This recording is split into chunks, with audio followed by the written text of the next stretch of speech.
예, 안녕하십니까. 김기웅이라고 합니다. 오늘은 이 특허 비용 지원 과제에 대해서 한번 정리를 해 보겠습니다. 특허 비용 지원이라는 게 말 그대로 특허나 디자인이나 이러한 지적재산권을 진행을 하는데 필요한 비용을 국가에서 지원을 해주는 그러한 과제를 이야기를 합니다.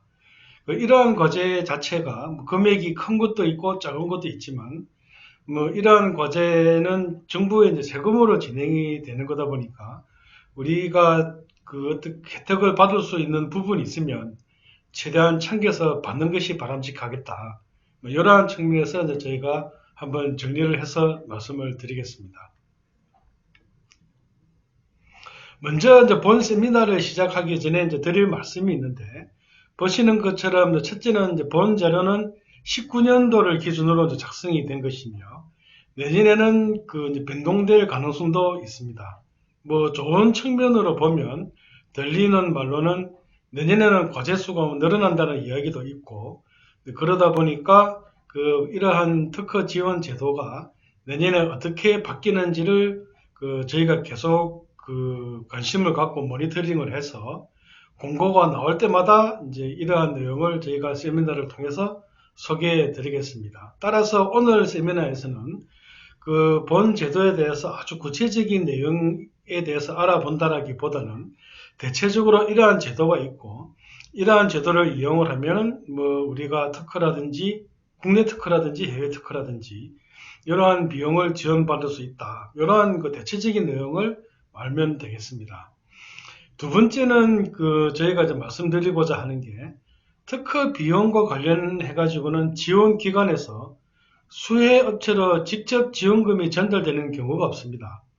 이 부분을 말씀드리는 이유가 보통 중기부라든지 산자부라든지 이러한 과제에서는 지원 금액이 그러니까 정보 출연금이 업체로 전달이 돼서 그 지원금을 이용해서 이제 기술 개발을 하는데 특허 비용 지원과 관련해서는 지원 기관에서 특허 법인으로 돈을 주게 됩니다.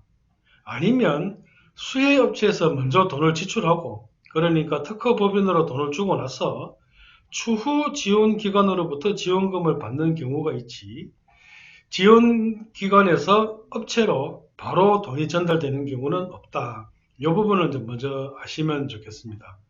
그리고 세 번째는 이 지원금을 받기 전에는 출원을 일단 안 하는 것이 유리합니다. 왜 그러냐 그러면 원칙적으로 지원기관에서 이러한 특허에 대해서 비용을 지원하겠다라는 결정이 있기 전에는 출원을 하면 안 되게끔 되어 있습니다. 따라서 우선 출원부터 해놓고 나중에 지원을 받아야지 했다가 지원금을 못 받는 경우가 생깁니다. 물론 예외는 있지만 따라서 출원하기 전에는 지원기관에 먼저 문의를 한 후에 거기에 따라서 진행을 하는 것이 안전합니다. 요 세 가지를 이제 먼저 말씀을 드리고 좀 구체적으로 한번 살펴보겠습니다. 정부 지원 과제, 특허 비용을 지원하는 과제는 대체적으로 크게 두 가지로 나눌 수가 있습니다. 전국적인 대상을 지원으로 하는 과제가 있고 특정 지역 내에서 자체적으로 지원하는 과제가 있습니다. 예를 들어서 특허청 산하기관인 특허전략개발원이나 한국지식재산보호원 또는 테크노파크라든지 지식재산센터라든지 이러한 기관에서는 전국을 대상으로 지원을 하게 되고 그 외에 나머지 과제 예를 들어서 경기도라든지 수원이라든지 이러한 지방자치단체별로 지원을 하는 과제가 따로 있습니다. 그런데 이러한 과제를 업체 입장에서 볼 때 특허 비용 지원 신청을 해서 지원만 받으면 되는 거다 보니까 이 과제가 전국을 대상으로 하는 거냐 특정 지역을 대상으로 하는 것 자체는 별로 중요하지는 않을 것 같고 그냥 자기 업체에 맞는 과제를 선별을 해서 진행을 하면 된다. 이렇게 저희가 말씀드릴 수가 있을 것 같습니다. 따라서 과제마다 저희가 설명드리는 과제마다 이것이 전국을 대상으로 한다, 특정 지역을 대상으로 한다. 이것은 꼼꼼하게 살펴본다라기보다는 내용 중에서 제가 이제 필요한 부분에서 잠깐씩 제가 말씀드리는 걸로 이렇게 진행을 하면 될 것 같습니다. 그리고 아까 말씀드린 그 특허 비용 지원 과제의 지원금 흐름도를 제가 한번 살펴보겠습니다.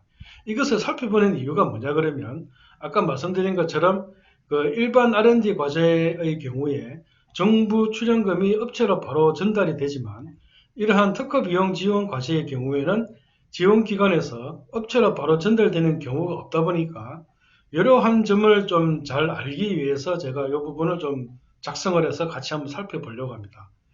특허 비용 지원 과제에서 지원금이 흐르는 경우가 대체적으로 두 가지가 있습니다. 보시는 것처럼 케이스 1 같은 경우에 이게 이제 일반적인 경우입니다. 수혜 업체에서 수혜 기관으로 과제 신청을 하게 됩니다.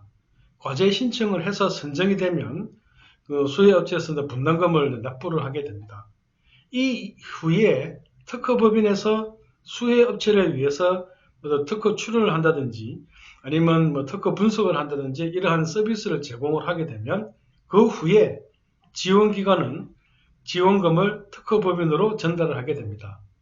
따라서 아까 말씀드린 것처럼 지원기관에서 수혜업체로 바로 돈이 전달되지는 않습니다. 두 번째 케이스 같은 경우에는 이렇게 해야 됩니다. 수혜업체에서 지원기관에 이제 과제 신청을 하게 됩니다.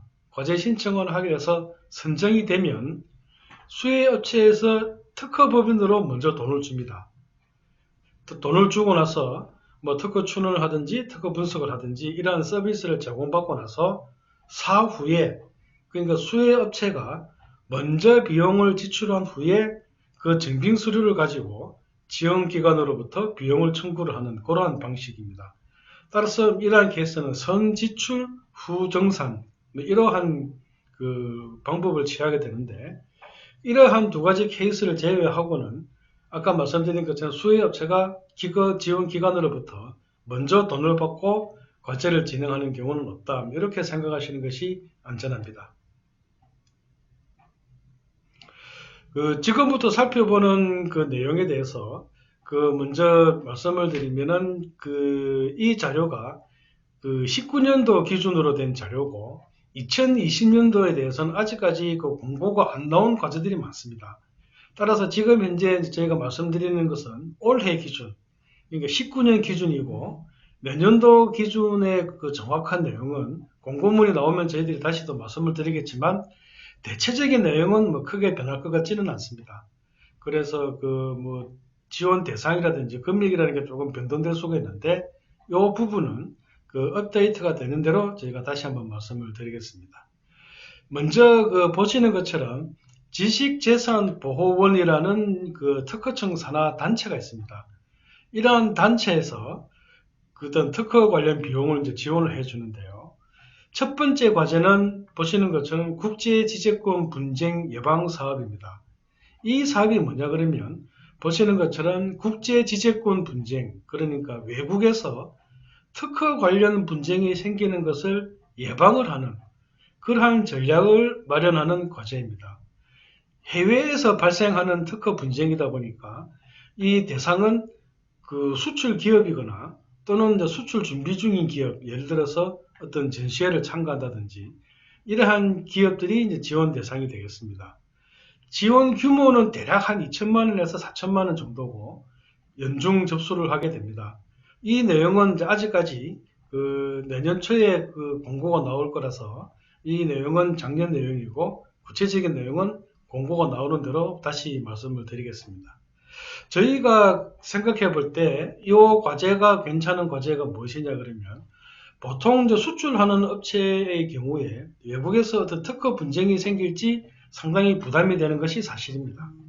이러한 경우에 지금 저희가 말씀드리고 있는 과제를 이용을 해서 외국에 문제가 되는 특허가 있는지 여부, 만약에 있으면 그 특허에 대해서 어떻게 대응을 할 건지 미리 사전에 준비를 할 수가 있습니다. 이러한 과제를 거쳐서 어떤 특허법인에서 보고서를 작성을 하게 되는데 그 보고서에 의하면 예를 들어서 우리 제품은 특허 침해 우려가 없는 일반적인 기술이다 이런 식으로 결론이 나오면 이제 그러한 기술들은 특허 침해가 없는 안심하고 수출할 수 있는 그러한 걸로 판단할 수가 있고 만약에 예를 들어서 미국이나 일본에 비슷한 기술에 대해서 특허가 있다. 그러한 경우에는 수출했을 때 특허 분쟁이 생길 수가 있으니 이러한 특허에 대해서 어떻게 대응을 할 건지, 예를 들면 설계를 변경을 해서 미국이나 일본에 있는 특허를 어떻게 피해 나갈 수가 있는지, 또는 미국이나 일본에 있는 특허를 아예 무효화를 시켜서 그 독점권을 없애버려 가지고 분쟁을 예방할 건지, 이런 식으로 대응 전략을 마련할 수가 있으니까 그 수출 업체 입장에서는 상당히 좀 도움이 될 만한 그러한 과제입니다. 그런데 이 과제의 경우에 말씀드린 것처럼 괜찮은 과제다 보니 경쟁률이 좀 있어요. 그러다 보니까 이 과제 신청을 해서 선정이 되기 위해서는 어떤 수출 실적이라든지 아니면 수출 준비 중이라는 실적이 있는 것이 좋고, 그리고 그 특허 같은 경우에 한 3건 정도는 보유를 하고 있는 게 선정될 확률이 높다고 말씀드릴 수가 있을 것 같습니다. 물론 그 어떤 수출 아이템에 따라 어떤 기술 분류에 따라서 선정되기 유리한 아이템도 있고 좀 불리한 아이템도 있는데, 뭐 그것은 내년에 공고가 나오는 대로 저희가 다시 한번 정리를 해서 말씀을 드리겠습니다. 그 다음 건 같은 경우에는 그 주관기관은 지식자산보호원이라는 동일한 그 특허청 산하 단체입니다. 이 과제는 그 글자 있는 그 보시는 바와 같이 바우처 과제입니다. 바우처 과제라는 것이 잘 아시는 것처럼 어떤 범위 이내에서 자유롭게 쓸 수 있는 그러한 과제다 보니까 이러한 그 해외 지적금 분쟁 예방 바우처 과제 또한 인기가 높습니다. 따라서 그 수출을 하고 있는 업체라면 아까 말씀드린 분쟁 예방 과제라든지 지금 보고 있는 바우처 과제라든지 이런 것들을 적극 이용하는 것도 바람직할 것 같습니다. 그 이유는 이런 과제가 경쟁률은 좀 높지만 뭐 신청하는데 특별히 비용은 들지는 않고, 뭐 신청해서 선정이 되면 좋은 거고, 뭐 떨어져도 뭐 어떤 페널티라든지 뭐 비용 지출이라든지 그런 게 없으니까 한번 시도를 해보는 것도 이제 괜찮을 것 같습니다. 본 과제는 말씀드린 것처럼 이제 바우처 과제다 보니까 오른쪽에 있는 것처럼 그 서비스 종류가 몇 가지가 있는데 여기에서 자기가 필요한 대로 선택해서 쓰면 되겠습니다. 예를 들어서 그 치매 감정 이러한 아이템 같은 경우에 해외 경쟁사 문제 특허가 실제로 치매가 맞는지 안 맞는지 한번 감정을 받아보고, 뭐 치매가 된다 그러면 뭐 어떻게 할 건지 뭐 이런 쪽의 서비스입니다. 1,000만 원짜리 지원한다는데 뭐 이러한 서비스를 이용을 할 수도 있고, 아니면은 보시는 것처럼 방어 전략이라는 아이템인데 어떤 경쟁사의 문제 특허가 생겼을 때, 우리가 발견했을 때 이러한 문제 특허에 대해서 우리가 어떻게 방어를 할 거냐. 뭐 예를 들어서 우리 설계를 이렇게 바꾸어서 경쟁사의 특허를 좀 피해 가보자. 뭐 이런 식으로 대응 전략을 이제 마련할 수가 있겠습니다. 비슷한 서비스가 이제 무효조사, 해외 경쟁사 특허를 아예 없애버리는 뭐 그러한 대응 방안도 있고, 회피 설계 방안, 이것이 아까 말씀드린 그 제품의 설계를 바꾸어 가지고 특허 침해에서 벗어날 수 있는 이러한 내용입니다. 그리고 여기에 있는 경고장이라고 하는 것은 뭐냐 그러면은 그 우리가 그 미리 준비하기 전에 해외 기업으로부터 우리 특허를 쓰지 말라는 경고장을 받을 수가 있습니다. 이러한 경고장을 받았을 때 그 이러한 과제를 이용해 가지고 아까 말씀드린 그 해외 특허를 어떻게 우리가 피해갈 수가 있는지 이러한 대응 전략을 마련할 수가 있습니다. 말씀드린 것처럼 이러한 바우처 사업이라는 것이 이러한 서비스 종류 중에 필요한 대로 선택해서 쓸 수가 있기 때문에 업체 입장에서는 상당히 좀 편리도가 높고 선호도가 높은 과제입니다. 이러한 과제는 보시는 것처럼 뭐 1형, 2형, 3형, 4형이 있는데 뭐 요거까지는 뭐 정확하게 아실 필요는 없고 그 업체 형편에 따라서 적절한 걸로 선택해서 이제 사용하면 되겠습니다. 요 과제 역시 아까 말씀드린 것처럼 인기가 높다 보니까 경쟁률이 좀 높습니다. 경쟁률이 높지만 그 한번 트라이 해보는 것도 바람직한 뭐 그러한 좋은 과제로 저희가 생각이 됩니다. 이러한 부분에 대해서 궁금한 사항이 있으시면 저희에게 연락을 주시면 뭐 언제라도 저희가 안내를 해 드리겠습니다.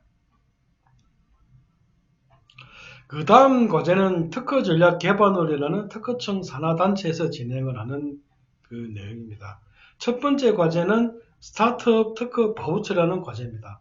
말 그대로 바우처다 보니까 아까 말씀드린 것처럼 어느 정도 서비스 범위 내에서 자유롭게 이용을 할 수가 있고, 그리고 스타트업 대상이다 보니까 기업 자체도 스타트업인 기업이 주로 대상이 되겠습니다.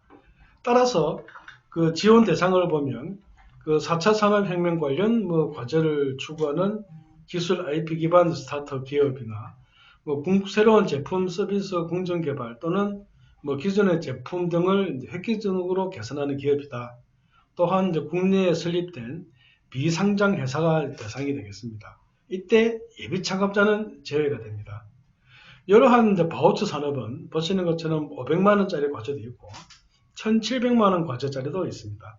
이러한 과제에 선정이 되면 보시는 것처럼 그 국내 또는 해외 IP에 대해서 권리화를 한다든지 특허조사 분석을 한다든지 기술 가치 평가를 한다든지 이러한 부분의 서비스를 받을 수가 있습니다. 다만 제가 이게 빨간 박스로 표시를 한 것처럼 일반 법률, 회계 서비스 이러한 부분에 대해서는 이용을 할 수가 없습니다. 그러다 보니까 그 바우처 산업, 바우처 과제이긴 하지만 여기에 있는 범위 내에서 이제 이용을 해야 된다. 이렇게 저희가 말씀을 드릴 수가 있을 것 같고, 이게 일정을 보면 대략 한 1월 내지 2월 정도의 사업 설명회가 있고 공고가 나옵니다. 따라서 그 2020년도에 대한 공고는 아직 나오지가 않아서 저희가 지금 대기 중 상태인데, 이 과제에 대해서 이제 공고가 나오면 저희들이 업데이트돼서 이제 다시 한번 말씀을 드리겠습니다. 올해 기준으로 볼 때 이러한 스타트업 특허 바우처 신청하는 업체들이 상당히 많았습니다. 경쟁률도 상당히 높았고, 그러다 보니까 그 떨어지는 확률도 좀 있었습니다. 다만 이러한 과제가 아까 말씀드린 것처럼 업체 입장에서 어느 정도 자유롭게 쓸 수 있다 보니 상당히 좀 선호도가 높은 그러한 과제입니다. 따라서 제 생각에는 그 내년에 이러한 과제가 나오면 한번 신청을 해보는 것도 괜찮을 것 같습니다. 두 번째 과제는 그 IP R&D 전략 개발 이러한 그 꼭지를 갖고 있습니다.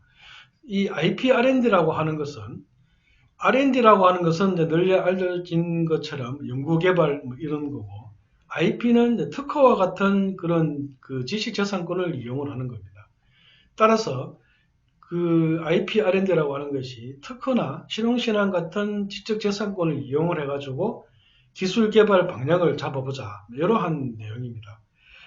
이러한 IP R&D 전략 개발은 보시는 것처럼 여러 가지 꼭지가 있는데, 이 꼭지 자체가 중요하다기보다는 우리가 주목해야 될 내용은 실제적으로 이 과제는 특허나 디자인 등 실용시나 이런 걸 활용을 해서 새로운 기술을 개발을 한다, 이런 식으로 생각을 하는 것이 좋습니다. 그러다 보니까 이 과제는 대략 한 6개월 정도 과제인데, 6개월 정도 과제고 거의 매주 일주일에 한 번씩 미팅을 가집니다.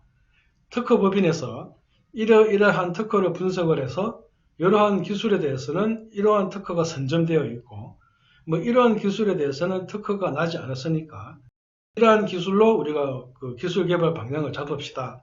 또는 이러한 기술 방향에 대해서는 특허가 장애로 작용을 하고 있으니 이 특허를 어떻게 회피를 할 건지, 이러한 부분에 대해서 6개월 정도 계속 매주 한 번씩 미팅을 하게 됩니다. 이때 그 특허법인도 특허 분석 자료를 이제 준비를 하지만 업체의 엔지니어 입장에서도 좀 참석을 해서 어떤 그 기술 저촉 관계라든지 기술 개발 방향이라든지 이러한 부분에 대해서 지속적으로 커뮤니케이션이 있어야 되기 때문에 업무로드가 좀 높은 것이 단점입니다. 하지만 특정 아이템에 대해서 6개월 정도 집중적인 분석을 하는 관계로 통상적으로 좀 어느 정도의 그 아웃풋은 도출할 수 있는 그러한 과제로 저희가 말씀을 드릴 수가 있습니다. 이 과제는 저희가 표시한 것처럼 아직까지 2020년도에 대해서는 공고가 나지 않은 상태고, 이 부분에 대해서 공고가 나오면 저희들이 다시 한번 말씀을 드리겠습니다. 그 다음 과제는 지역지식센터라는 그 정부 산하단체가 있습니다. 보통 저희가 이제 RIPC라고 하는데, 이 RIPC는 말 그대로 각 지역별로 분소가 있어서 각 지역에 있는 그 중소업체들을 지원을 하는 뭐 그러한 과제가 되겠습니다. 이 과제는 통상적으로 1월 달에 보통 접수를 받고 2, 3월 달에 선정이 되는데 아직까지 그 RAPC 과제에 대해서는 공고가 아직 나오지가 않았습니다. 그래서 이 부분에 대해서는 저희가 19년도 과제를 기준으로 대략적으로 설명을 드리고 내년도 과제에 대해서 공고가 나오면 저희가 다시 업데이트해서 말씀을 드리겠습니다. 이 지역지시센터 과제는 크게 두 가지가 있습니다. 지식재산 창출 지원 사업이라는 과제가 있고 지식재산 창업 촉진 사업이라는 과제가 있습니다. 각 과제마다 그 꼭지가 두 개씩 있고 이 부분에 대해서 간단히 한번 살펴보겠습니다.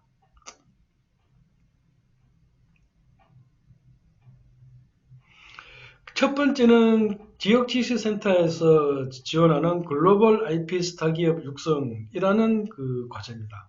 이 과제는 해외로 수출을 하거나 또는 수출 예정인 기업을 선정해서 해외 IP 역량 강화를 위해 해외 산업재산권 획득, 해외입니다. 국내가 아니고 외국에 나가는 특허라든지 뭐 디자인이라든지 이러한 부분에 대해서 비용을 지원을 해주는 과제입니다. 또한 특허 맵에 대해서도 비용을 지원을 해줍니다.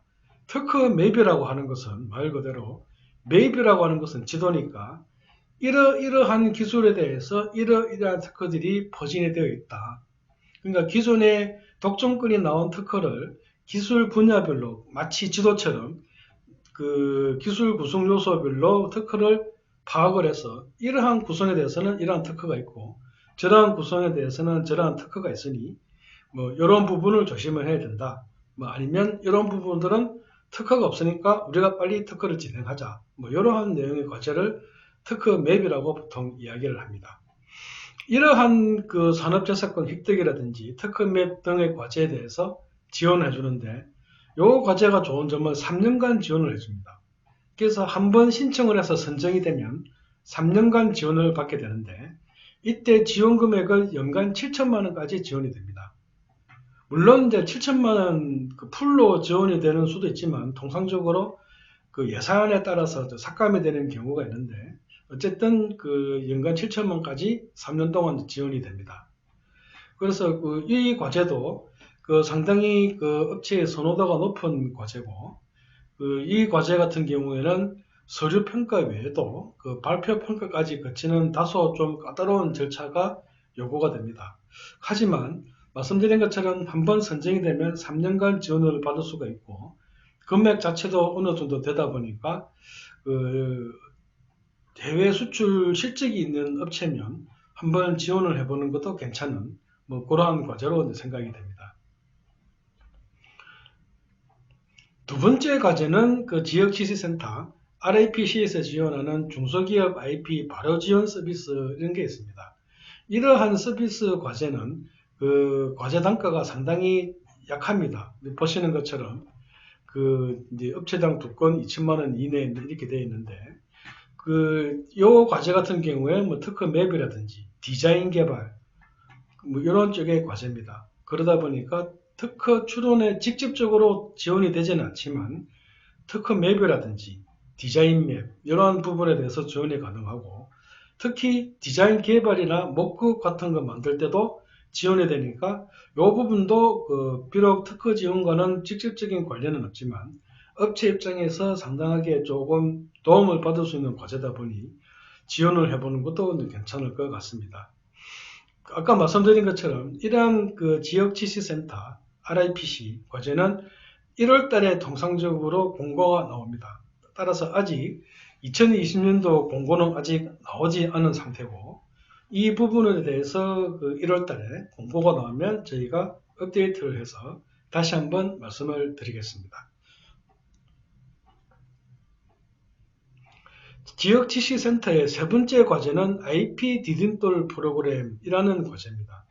이 과제의 경우에 보시는 것처럼 개인이나 예비 창업자의 우수 아이디어를 사업화 아이템으로 구체화할 수 있도록 지원을 해주는 프로그램입니다. 이러한 프로그램 같은 경우에는 보시는 것처럼 뭐 아이디어 고도화, 뭐 3D 모형 설계 이러한 지원 외에 그 특허 출원도 지원을 해줍니다. 따라서 이러한 과제는 지원 대상이 창의적 아이디어를 보유한 개인이나 예비 창업자도 지원 대상이 됩니다. 금액은 좀 작지만 대신에 지원 대상이 상당히 넓습니다. 따라서 이 과제도 아직까지 이러한 이용을 해보지 않은 예비 창업자나 개인이 한번 지원을 해서 지원을 받는 것도 좋을 것 같습니다. 금액이 200만 원 이하지만 200만 원도 큰 돈이다 보니까 이용을 해보는 것도 좋을 것 같습니다. 이 과제도 RIPC 과제고 1월 달에 공고가 나오는 관계로 아직까지 저희가 공고 대기 중 상태이며 공고가 나오는 대로 업데이트를 해서 말씀을 드리겠습니다. 지역지식센터 RIPC의 마지막 과제는 IP 나래 프로그램입니다. 이 IP 나래 프로그램 과제는 보시는 것처럼 창업기업이 창업 초기부터 IP 문제라고 하는 것이 특허 관련 문제라고 보시면 됩니다. 이러한 특허 관련 문제를 극복을 하고 시장 진입을 할 수 있는 과제다 이렇게 되어 있습니다. 이 과제는 창업 기업이다 보니까 창업 후 7년 이내 기업이 대상이 되고 대략 한 2,500 정도 과제비가 지원이 됩니다. 이 과제 같은 경우에는 기술 전략, 경영 전략 이러한 부분에 대해서 지원이 되며 이 과제도 1월 달에 공고가 나올 거로 저희가 예상을 해서 공고가 나오는 대로 말씀을 드리겠습니다. 이상 말씀드린 것이 지역지식센터 RIPC 하고 그리고 특허 전략 개발원 그리고 마지막으로 지식재산보호원 이렇게 세 군데의 주관 기관을 말씀을 드렸습니다. 이 세 군데 기관은 전국적인 단어로 지원을 해주는 관계로 제가 볼 때 이러한 전국적인 과제가 나오면 아까 말씀드린 것처럼 한번 신청을 해서 되면 좋은 거고 안 돼도 페널티는 없으니 한번 적극적으로 시도를 해보는 것이 좋겠다. 이렇게 저희가 말씀을 드릴 수 있을 것 같습니다. 저희가 지역지식센터까지 말씀을 드렸고 그 다음부터는 테크노파크에 대해서 말씀을 드리겠습니다. 테크노파크도 전국적인 지원을 갖고 있는데 테크노파크도 상당히 과제가 많습니다. 아시는 분은 잘 아시겠지만 사업화 관련 과제라든지 어떤 기술 개발, 특허 분석과 관련 과제가 상당히 많습니다. 그 과제 중에 사업화 신속 지원 사업이라는 과제가 있는데 이 과제는 유망 기업의 성장 단계별 육성 체계를 마련하고 보유 기술의 사업화를 지원하는 과제입니다. 지원 대상은 중소벤처기업이고 요즘 유행하는 소부장, 소재 부품 장비 관련 전 후반 기업이 대상이 되겠습니다.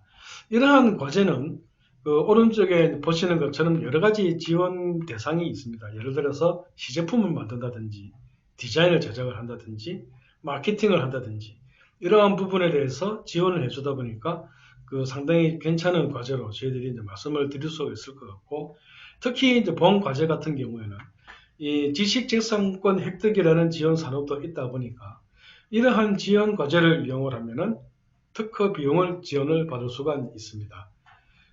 물론 비용은 기업별 최대 700만 원이라는 약간 금액이 좀 작긴 하지만 그래도 한번 신청을 해서 지원을 받는 것이 좋을 것 같다. 이렇게 저희가 말씀을 드릴 수 있을 것 같습니다. 테크노파크 같은 경우도 아직까지 2020년도에 대한 공고가 나오지 않은 관계로 공고가 나오는 대로 저희가 업데이트해서 말씀을 드리겠습니다. 테크노파크는 말씀드린 것처럼 각 지방마다 지원이 따로따로 있는데 약간의 독립성이 있다 보니 각 지방마다 하는 과제가 조금씩 다를 수가 있습니다. 보시는 것처럼 대전 테크노파크 같은 경우에는 2019 지역 융복합 스포츠 산업 거점 육성 사업이라는 과제를 지금 현재 하고 있습니다. 대상은 스포츠 산업 관련 중소벤처기업이고 지원 대상은 대전, 세종, 충청도 소재의 업체이어야 합니다. 만약에 업체가 법인이 아닌 개인 사업자의 경우에는 대표의 주소가 대전, 세종, 충남이어야 하며 출원할 때 대표자 명의로 출원이 되어야 합니다.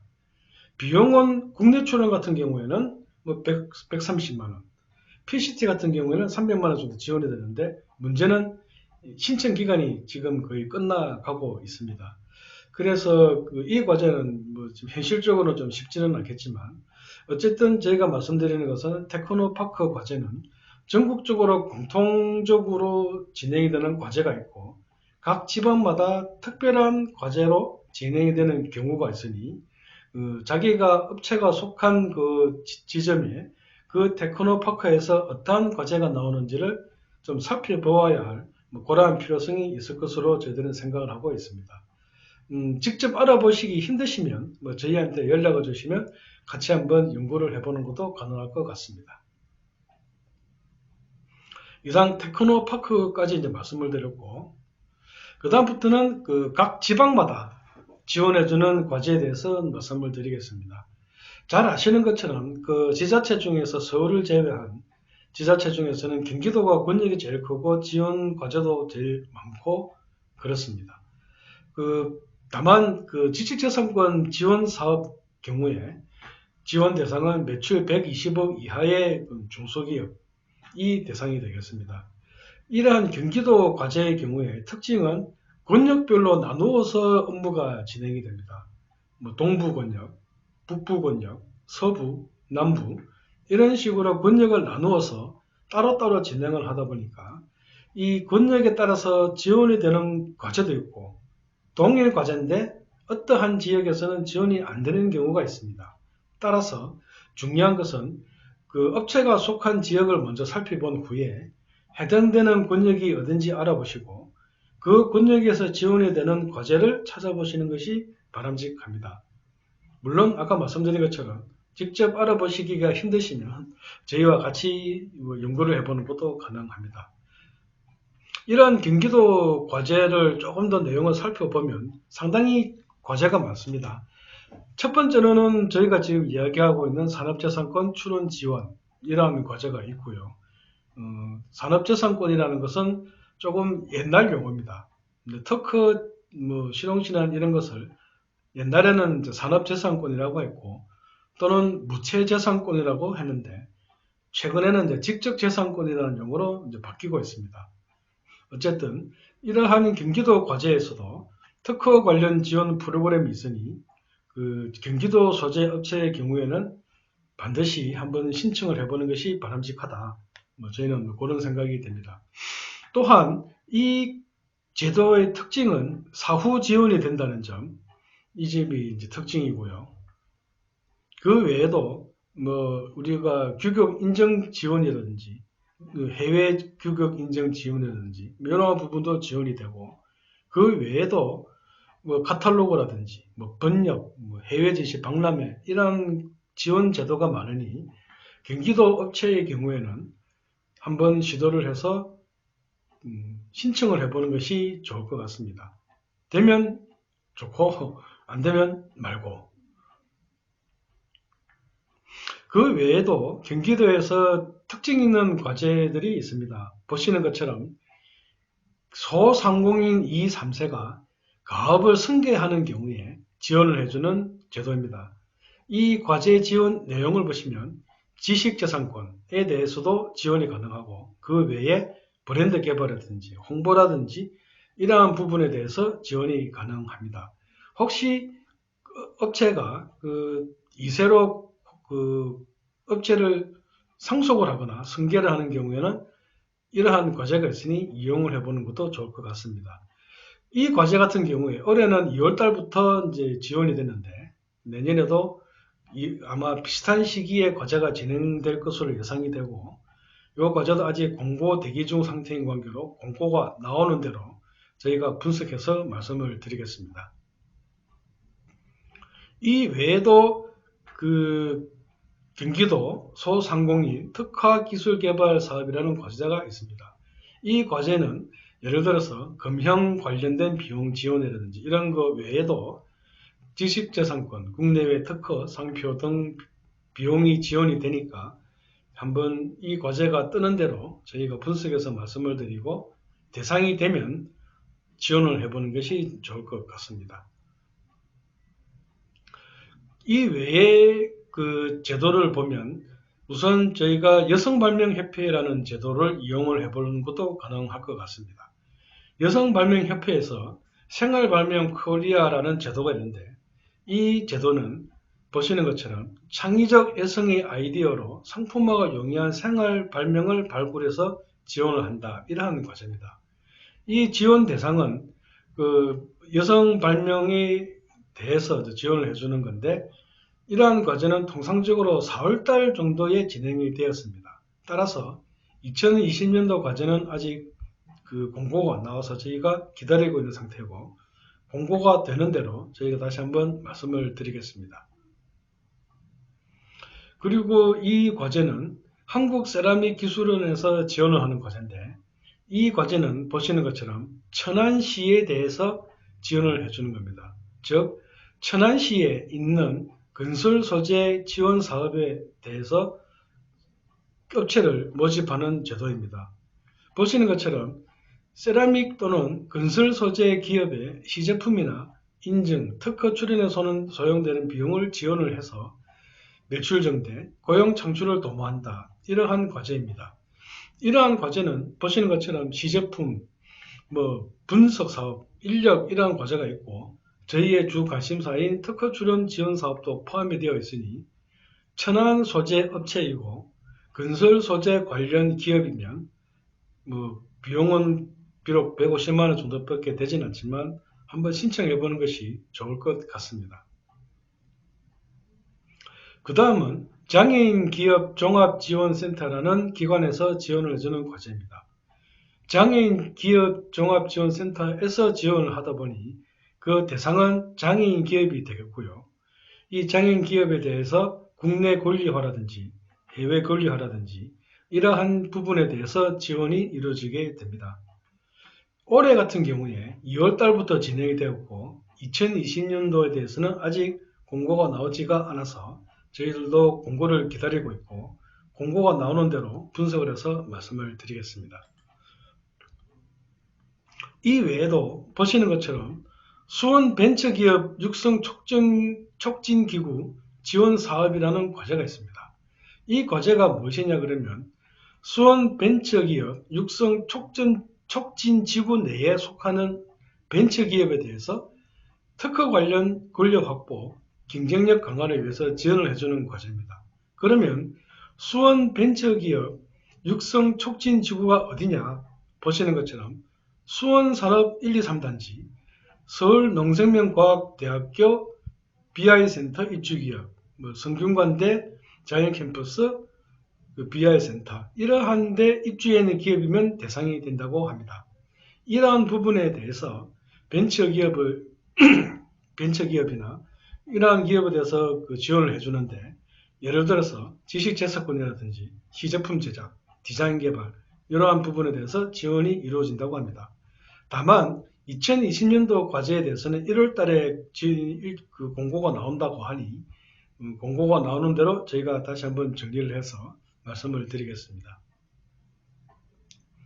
그리고 마곡산업단지 특허 출원 지원 사업 이런 과제도 있습니다. 이 과제가 작년까지는 과제가 이루어졌고 내년에는 과제가 생길지는 잘 모르겠는데 과제가 나오면 이 부분도 저희가 말씀을 드리겠습니다. 지원 대상은 말 그대로 마곡산업단지에 입주해 있는 중소기업, 중견기업 포함해서 마곡산업단지 내에 있는 업체들이 지원 대상이 됩니다. 이 과제가 2020년도에도 진행이 되면 저희들이 말씀을 드리겠습니다. 그 다음에는 안양창조산업진흥원에서 지원하는 과제입니다. 안양창조산업진흥원에서 주관을 하다 보니 지원 대상은 안양시에 있는 중소벤처기업이 되겠습니다. 지원되는 과제는 해외 특허 비용 지원이라든지 국내 특허 비용 지원 이러한 부분에 대해서 지원을 해주게 됩니다. 아직 이 과제에 대해서도 공고가 나오지 않는 관계로 공고가 나오는 대로 말씀을 드리겠습니다. 보시는 것처럼 이러한 각 지방자치단체 관련해서 각 지방별로 특허 비용 지원을 해주는 과제가 따로따로 나오고 있으니 그 업체가 소재한 지역을 먼저 파악을 하신 후에 그 지역에 해당되는 과제가 무엇인지, 예를 들어서 업체가 안양에 있다고 하면 이 안양창조산업진흥원이라는 데서 특허 비용을 지원을 해주니까 아직까지 공고문은 나오지 않았고, 그러면 안양에 있는 업체들은 미리 마음의 준비를 하고 있는 게 좋을 것 같습니다. 이러한 과제 신청이라든지 이러한 부분이 시간이 좀 걸리다 보니까 어느 정도 준비를 하고 있어야 공고가 나왔을 때 빠른 대응이 가능할 것 같습니다. 이 외에도 부천에서도 비슷한 과제가 있습니다. 지식재산 권리화 지원이라는 과제가 있고, 부천에서 하다 보니 지원 대상도 부천 내부 중소벤처기업이 대상이 되겠습니다. 부천 과제의 경우에는 두 가지 꼭지가 있는데, 첫 번째는 신생기업, 두 번째는 일반 기업을 대상으로 두 가지 종류가 있습니다. 신생기업은 창업 3년 이내, 일반 기업은 창업 3년 이상, 이렇게 나누어서 지원을 하고 있습니다. 자세한 내용은 보시면 아실 것 같고, 이 말씀드린 것처럼 업체가 부천에 있다고 하면 이 부분에 대해서도 곧 공고가 나올 예정이니 미리 준비를 하고 있는 것이 좋을 것 같습니다. 그 다음에는 용인시입니다. 용인시에서도 ICT 관련 중소업체의 특허 및 국내외 인정 지원 제도가 있습니다. 이 과제도 아직까지 저희가 공고를 대기하고 있는 상태고, 말씀드린 것처럼 용인시 내에 있는 업체라고 하면 이러한 과제가 곧 공고가 날 것이니 미리 준비를 하고 있는 것이 좋을 것 같습니다. 관련돼서 성남산업진흥원에서도 과제가 있습니다. 이 과제를 먼저 보시면 성남특허은행이라는 곳이 있는데, 이러한 특허은행에서 지식재산 권리화의 어려움을 겪는 중소벤처기업, 시민의 지식재산권을 창출하는 사업을 진행을 하고 있습니다.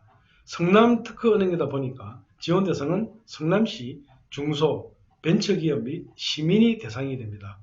이 과제도 제가 이야기 듣기로는 상당히 선호도가 높은 과제로 제가 이야기를 듣고 있고, 현재 이 과제도 지금 현재 공고가 나오지 않은 상태입니다. 따라서 성남에 있는 업체라면 공고가 나오는 대로 신청을 할 수 있도록 미리 준비를 하고 있는 것이 좋을 것 같습니다.